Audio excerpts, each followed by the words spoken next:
Taarifa hii habari ni kwa udhamini wa kampuni ya kutuma na kupokea pesa Fizi One.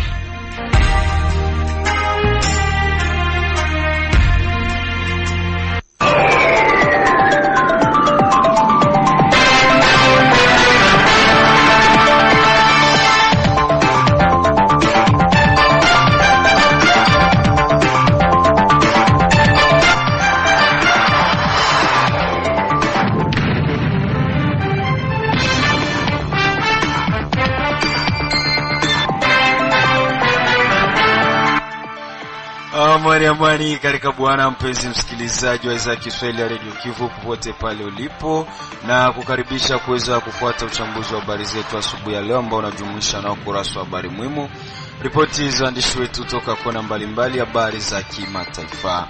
Naitwa Safari Alimasi ambao ni mchambuzi wako leo asubuhi.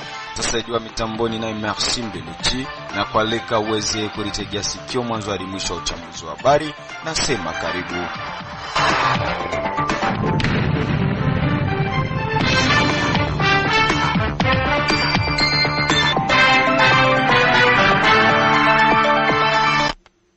Msikilizaji, kabla ya uchambuzi wetu wa habari unakuwa unapata fursa kuweza kupata habari muhimu ambazo za leo zitaletwa kwenu na Isaac Mulucha. Isaac, umemkaji? Salama kabisa ndugu Safari. Na labda ni habari zipi ambazo zimeweza kugonga mwamba kwa siku ya leo? Ndio, kwa siku ya leo kuna habari muhimu hapa ambazo zimegonga mwamba. Tunaanzia nako Kiriza ambako mwami wa groupment ya Wabwari sekta ya Mtambala tarafani Fizi amelaani vitendo vya makundi ya kizalendo kugombana wao kwa wao, hasa kipindi hichi ambako nchi iko katika hali ya uvamizi. Lakini pia huko Kalemi, wachuuzi wa soko ya Tatana Bana katika mji wa Kalemi jimboni Tanganyika wanashutumu hali mbaya ya mazingira ya eneo wanaofanyia kazi, huku wakiomba kwa viongozi kutatua swala hilo kwa haraka. Tunamalizia usomaji wa habari muhimu na habari kutoka huko Burundi ambako wakimbizi kutoka katika nchi ya RDC waliopo kambini Makombe mkoani Rumonge nchini Burundi wameeleza kukumbwa na changamoto mbalimbali zikiwa pamoja na ukosefu wa chakula na sehemu za kulala. Hayo tu yako kwenye habari muhimu. Kwa uchambuzi zaidi na kuacha ndugu Safari Dilwe. Asante Isaac Mulucha kwa kutujuza yale aliyogonga mwamba. Msikilizaji, tuanze uchambuzi wetu wa habari tukianzia na katika mji wa Baraka na taarifa isemazo kuwa kufunga malida wa tarafa Fizi na mji wa Baraka kila mara kutapunguza uhusiano na uaminifu wa raia kwa wazalendo. Amesema hayo Lida na mwenyekiti wa zamani wa baraza la vijana mjini Baraka, hivyo ni katika mahojiano na redio yako ambao ni Kivu.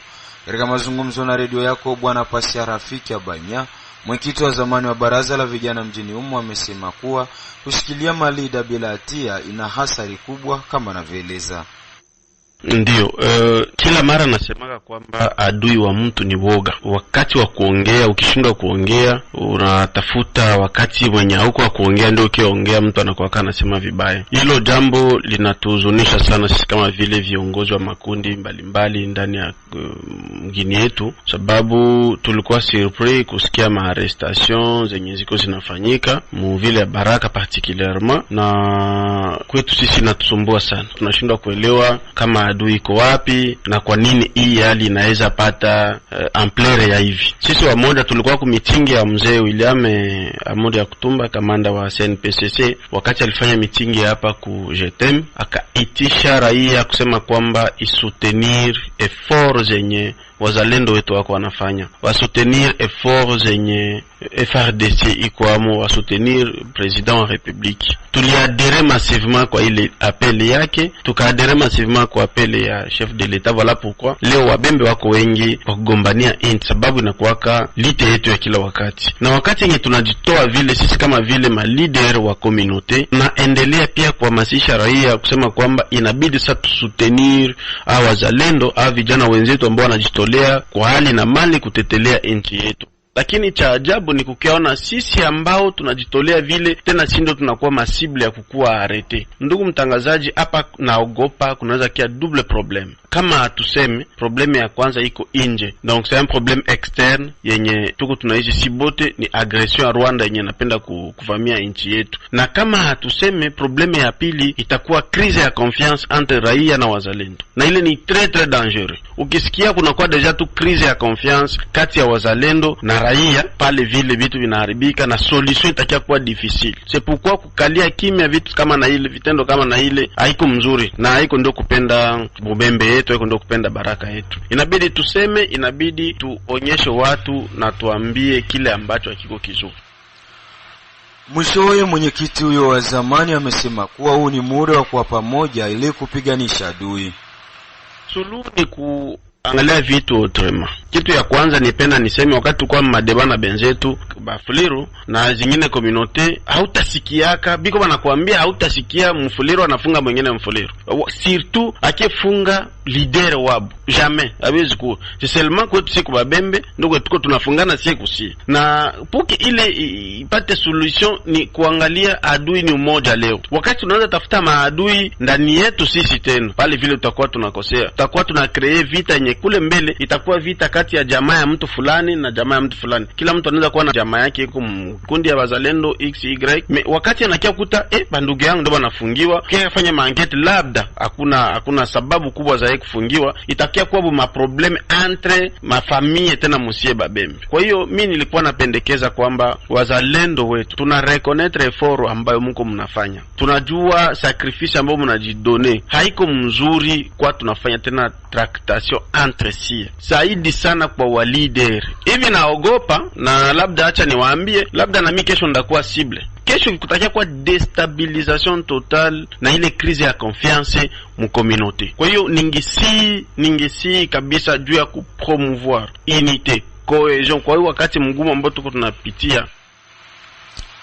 Tukiachana na habari za mjini Baraka, tujielekeze huko katika groupement ya Ubwari ambako mwami wa groupement ya Babwari sekta Mutambala tarafani Fizi amelaani vitendo vya makundi ya kizalendo kugombana wao kwa wao, hasa kipindi hichi ambako nchi iko katika hali ya uvamizi. Akizungumza na redio yako, mwami Katamia Kisesa Mvano wa groupement ya Babwari amesema usio muda wa marumbano sisi kwa sisi, bali ni kutetea maslahi ya nchi, huku akitoa picha ya hali halisi ilivyokuwa Pakiriza. Walikuja wale wazalendo wa kutoka wazalendo kama kutoka kule, wale walikuja wakafikia Nemba, wakaja mpaka Misha. Kisha kule wakapiga masasi sana, yani walimwaga masasi kama mvua, ashiria kama watu masasi ni vita. Pia porini waliumia, walipoteza vitu mali zao. Yeye ilipatika kama wiki moja imepita. Na hii juzi, usiku wa juzi kuamkia jana, habari hizo walipita pale eneo la Kizinza, kaunguza kambi ya mzalendo mmoja, kamanda mzalendo wa Bishambuki anaitwa Apotre, wakaunguza kambi yake, moto uliwaka, pia wakaamanika, raia wakakimbia. Waona sasa mapigano yakaanza, kulishana risasi, wakatawanyika mpaka polini wakimbizana. Habari zanazo kama kuna wawili walipoteza uhai na wengine majeruhi. Sasa tujui ni upande gani, na ndani wale wasebele ndio waliumia hivyo na wakapoteza watu wawili. Hatuna uhakika na hayo, lakini tuliripotiwa hivyo. Ina maana waliopigana sio wazalendo wa kundi moja, ni makundi mawili tofauti. Mimi niambia kama ni Wabishambuki kutoka Sebele na Bishambuki wengine wako vikundi viwili tofauti. Kizinza hii hapa juzi usiku ni Kizinza kwenye kambi ya bwana Apotre, kamanda Apotre. Mimi naona kama ni mshangao na ni ajabu na kweli. Kwa sababu gani? Nchi iko kwenye matatizo. Tumefanya mikutano karibu mara 2 mara 3, kama sasa ni wakati wazalendo wapaswa kuwa kitu kimoja. Tulisema sisi vita iko kule, waungane kule wote, wakasema waende kule milima ya juu, wengine waende kule kupleni kule, wakabe maeneo ambao maadui wetu wanaweza kuingia. Sasa wao wenyewe wanakuja kuuana kupigana vita, sababu masisi ndio kubwa kule kuna ni kutengia wale waende tu. Ni hatari, ni aibu sana, ni aibu, ni uoni kabisa, kwa sababu wanagombana. Nauliza sema tena kwa manasekte huko, manasekte ya Ubwari. Ni mambo ya ajabu. Hivi sisi tunashughulika na hilo? Sisi tunashughulika kumtoa adui kwenye wananchi wa Kongo, wakati wananchi wa Kongo ifanye shughuli zake kama kawaida. Sasa wanakuja kupigana vita kubwa na masasi wao kwa wao. Tunasema tunalaani matendo kama yale, kwa sababu yako kinyume kabisa na makubaliano yetu tumefanya sisi.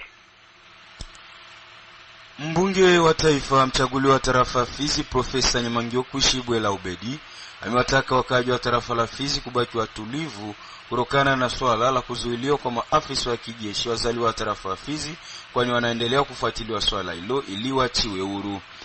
Akizungumza na Radio Kivu, mbunge huyo wa taifa Nyamangyoku amesema kuwa tayari wameanzisha mazungumzo na viongozi wa kijeshi ili maafisa hao waachiwe huru, akiwemo Jemedari Shikatenda, Mtupeke na Ochi, kwani si vema mpambanaji hao kubaki kwenye jela wakati nchi iko katika hatari ya kivita kama anavyoeleza.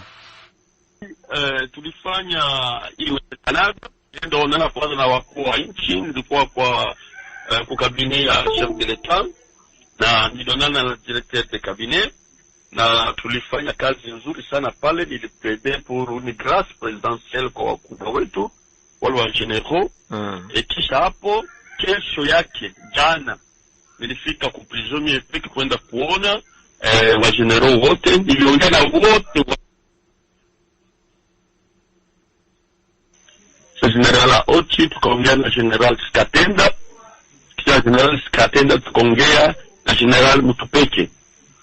Nilikawa midi yote kabisa niko na wao kuongea na kuangalia jinsi tunaweza kusukuma plaidoyer mbele ya wakubwa kusudi wafe wetu wapate uhuru, kwani tulionyesha ni wapambanaji na tuko napambana na huyo adui ya Rwanda mwanajificha kujina M23 na AFC.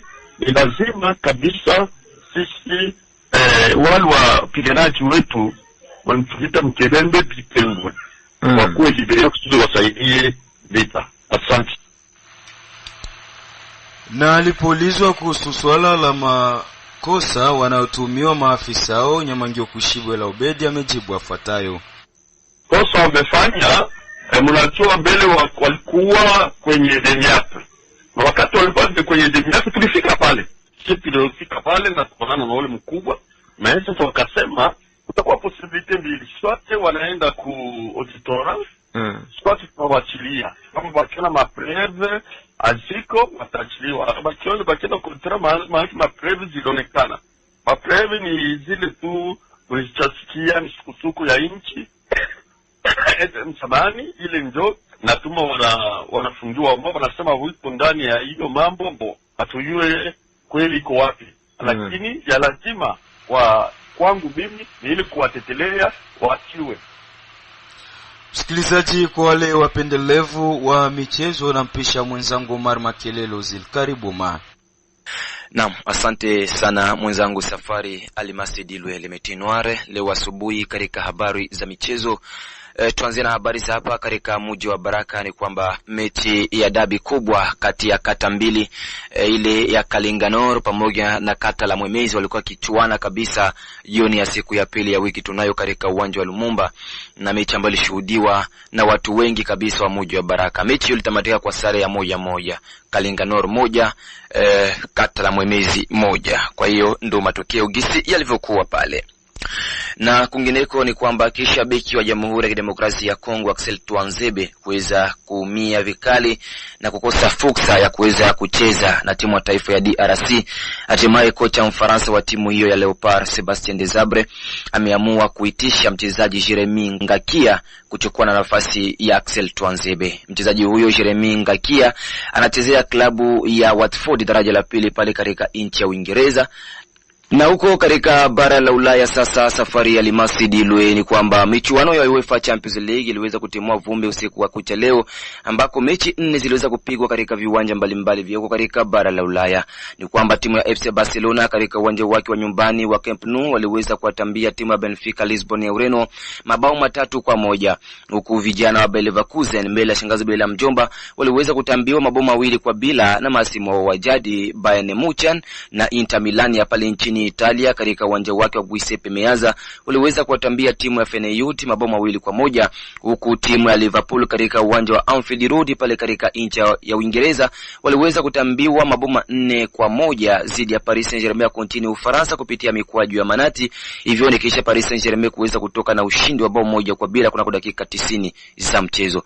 Klabu za Paris Saint-Germain, Inter Milan, Bayern Munich, FC Barcelona tayari zimefuzu katika hatua ya robo finali ya michuano hiyo ya UEFA Champions League. Na michuano hiyo itakuwa ni ya kuendelea usiku wa siku ya tatu ya leo, ambako vijana wa Lille majira saa 1:45 watawapokea vijana wa Borussia Dortmund, huku timu Aston Villa watakuwa zidi ya Club Brugge.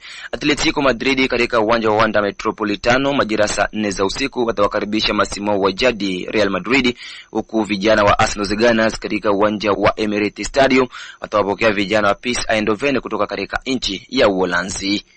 Na kwingineko tu huku katika bara la Ulaya ni kwamba kiungo wa zamani wa klabu ya Juventus, Manchester United, Paul Nabin Pogba amemaliza rasmi kutumikia adhabu yake ya kutokucheza soka baada ya kukutwa na hatia ya kutumia dawa za kusisimua misuli, ambayo awali adhabu hiyo ilikuwa ni miaka 4 kabla ya mahakama ya usuluhishi wa michezo TAS kupunguza adhabu hiyo na kuwa miezi 18. Kutokana na muda wa adhabu kumalizika, mchezaji huyo Paul Nabin Pogba anatarajiwa kurudi uwanjani akiwa kama mchezaji huru baada ya klabu yake ya zamani ya Juventus kuvunja mkataba naye.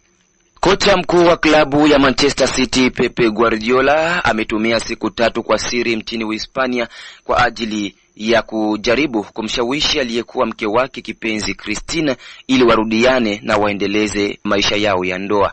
Duru zimearifu kuwa Pep Guardiola alitumia siku 3 katika nyumba ya Christina na walifanya mazungumzo marefu ili kutatua migogoro yao. Inaripotiwa matumaini ya wawili hao kurudiana ni makubwa zaidi. Na weka nukta katika habari za michezo safari ya Lemasidilwe.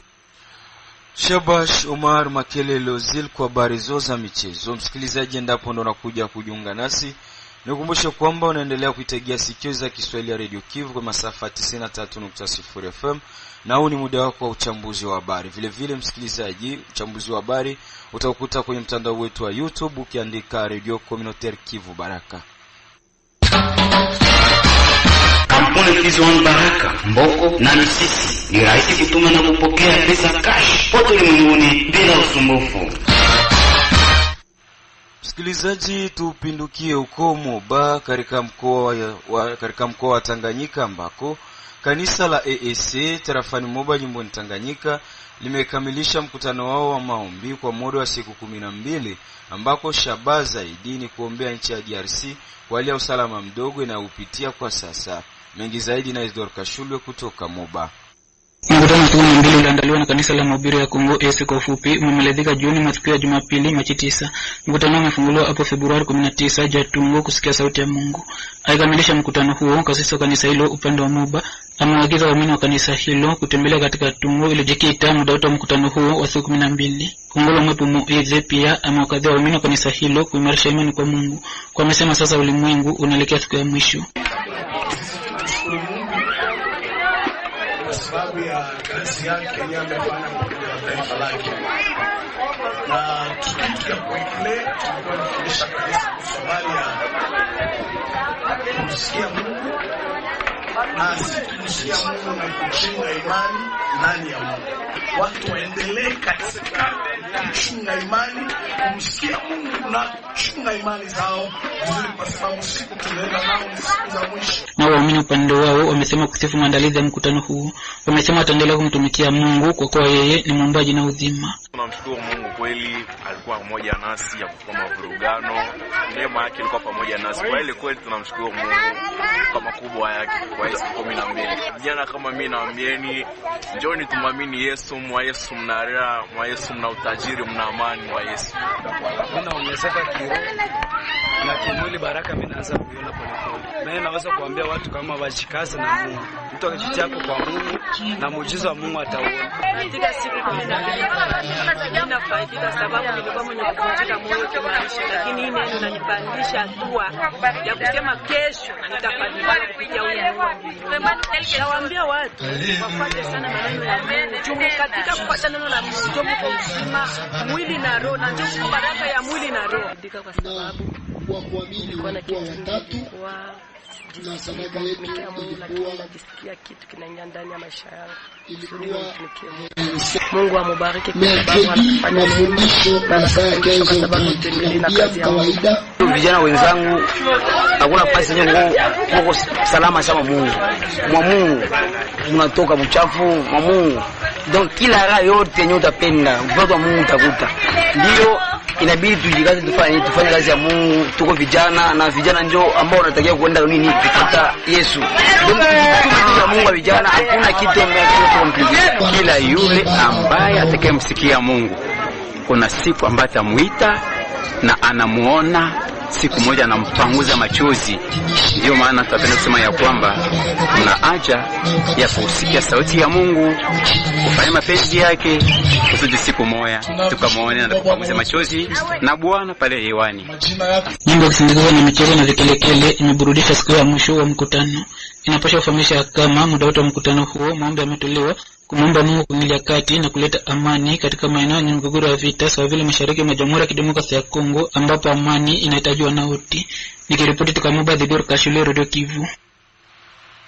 Msikilizaji, tubaki tu katika mkoa wa Tanganyika, makao makuu Kalemi. Ni kwamba wachuuzi wa soko ya Tatanabana katika mji wa Kalemi jimboni Tanganyika wanashutumu hali mbaya mazingira eneo wanaofanyia kazi, huku wakiomba kwa viongozi kutatua swala hilo kwa haraka. Olombo Didier Doctor kutoka Kalemi. Kufuatana na wachuruzi hawa, changamoto hiyo ni pamoja na ukosefu wa vibanda, hata vile vile makahala ambako wangekuwa naweza kutia vema biashara vyao, na hata vile vile kujikinga dhidi ya jua pamoja na mvua pale inapokuwa naweka hatarini wanapokuwa nafanya biashara vyao. Wamama hao wachuruzi wa soko kama na hiyo Tatanabana, tofauti na swala kama na hilo, wanakuwa naelezea changamoto nyingine ambao wanakuwa nakabiliana nayo, ni ile ya kukosa kwa misalani ambao ingeweza kuwasaidia pale wanapokuwa nahitaji kutumia misalani kama na hizo. Wachuruzi hao wa soko Tatanabana wanakuwa naeleza ya kwamba soko iliyokuwa kwenye ujenzi kwa wazo lake gavana wa zamani wa jimbo la Tanganyika Jilingungwa Mwayuma inakuwa hadi leo pasipo kumalizika. Ni kwa hiyo wanakuwa naomba kwa viongozi wa mahali, hasa zaidi kwa gavana wa jimbo la Tanganyika, kufikiria namna gani wanaweza kutoa suluhu kwa changamoto wanakuwa nakabiliana nayo kila siku wanapokuwa nafanya biashara ndani ya soko hilo. Na hiyo ni kupitia tu kuendelesha na kumaliza kazi ya ujenzi wa soko kama na hiyo kwa ajili ya kuwasaidia kutumika katika mazingira yaliyo safi. Mbwisha Kalapo Tereze anakuwa msimamizi wa soko kama na hiyo. Naendelea mzuri, lakini tunateseka na jua. Batoto wanateseka na jua. Soko itujengea Jilingungwa akumaliza mage babo naangaika, wateleke pa jua, wateleke hapa banta afasi kamilifu. Jua inapita, mvula ikinyesha bana tosha vitu wanakimbilia manyumba ya jirani. Ni shida, tuko na shida kweli, watoto wanateseka.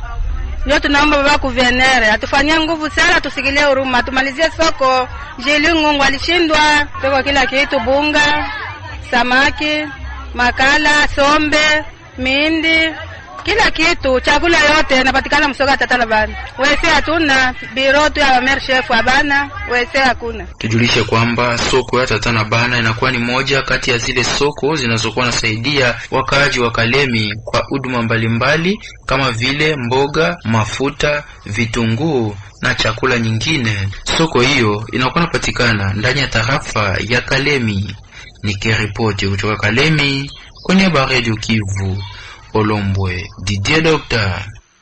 Msikilizaji wangu, tumalizie uchambuzi wetu wa habari na uko katika nchi ya Burundi, ambako wakimbizi kutoka katika nchi ya DRC walioko kambini Makombe mkoani Rumonge nchini Burundi wameelezea kukumbwa na changamoto mbalimbali zikiwemo pamoja na ukosefu wa chakula na sehemu ya kulala. Undani wa taarifa hii na Bukuru Elias Daniel, mwanaripota wetu wako Burundi ambaye alitembelea katika kambi hiyo.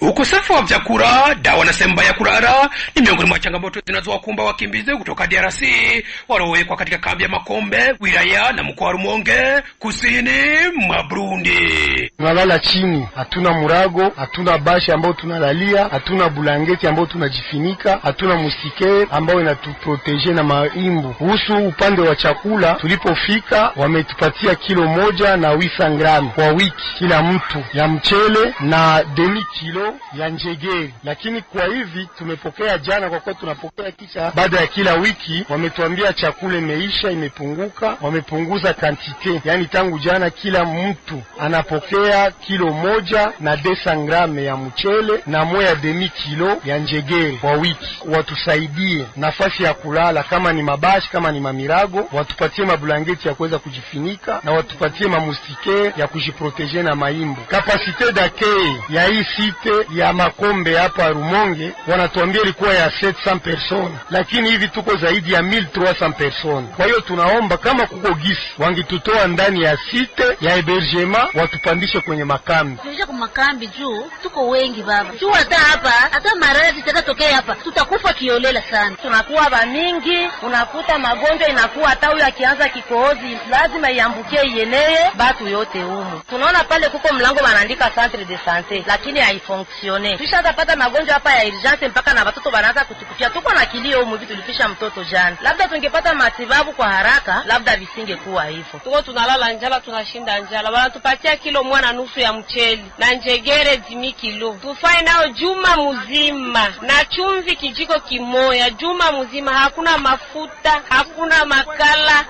Semi naona nachoka vile. Nalomba ruhusa naenda nje Lupango. Nilienda kwa hospitali Lurumonge. Nafika bali nipokea kwa hospitali. Hakuna dawa hata moya. Bala niambia mimi peke niuze dawa. Bala niandikia ordonnance uende ku pharmacy. Hatuna madawa. Naenda kudao ku pharmacy sina hata difra. Shida tuko nayo tu yenyewe tunaona hapa ni juba litupokea kweli hapa, lakini bako nalita vya kutupokeza na banavirudiana. Hafiki kama bako banavirudisha tena kwa balivitoa au bako nafika njiani banaviuzisha.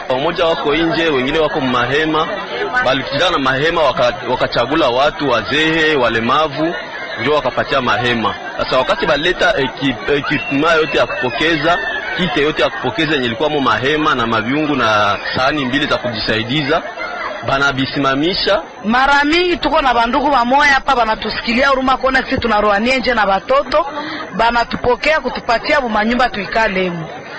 Ile msaada nakuya watupokeze, wanakamata ile msaada wanatuambia hawawezi kutupokeza paka mwenye atengea mugari ndio wapatie ile msaada. Mimi nakiaji kutanisha niko na mama mu hospitali, mama ni mgonja, basha muopere mara 4. Sasa mtu mwenyeko kwa mganga wanaita jina yake, wanakatala ile jina nisipokee. Na vile vitu vinakuya juu yetu sie ba refugee. Ule mama mwenyeko kwa mganga ndio atatoka kia pokea vitu juu mbebe mkambi. Kweli mtu trete sa watu, sa wenye balijuaka haki ya binadamu ni haki gani? Hatuna haja ya kwenda makambi, bachagule. Benye atenda makambi baende, mwenye apendi kwenda mkambi msumbebe ukingu. Nikiripoti kwa niaba ya Radio Kivu Baraka kutoka nchini Burundi, Bukuru Elias Danieli. Ni jambo la kuhuzunisha sana kwa hali ambayo anapitia wakimbizi walioko katika eneo la Rumonge ambao wanaendelea kuteseka kwa kukosa chakula na sehemu ya kulala. Pole kwao. Msikilizaji, hadi hapo ndipo tumefika mwisho wa uchambuzi wa habari zetu asubuhi ya leo. Shukrani kwa wewe ambao ulitutegea sikio mwanzo hadi mwisho wa uchambuzi wa habari.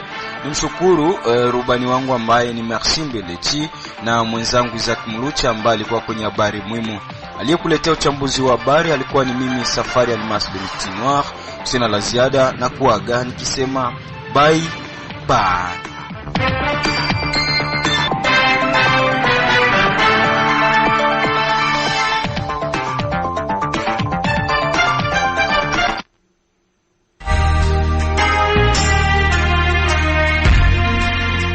Taarifa hii ya habari ni kwa udhamini wa kampuni ya kutuma na kupokea pesa Fizi One.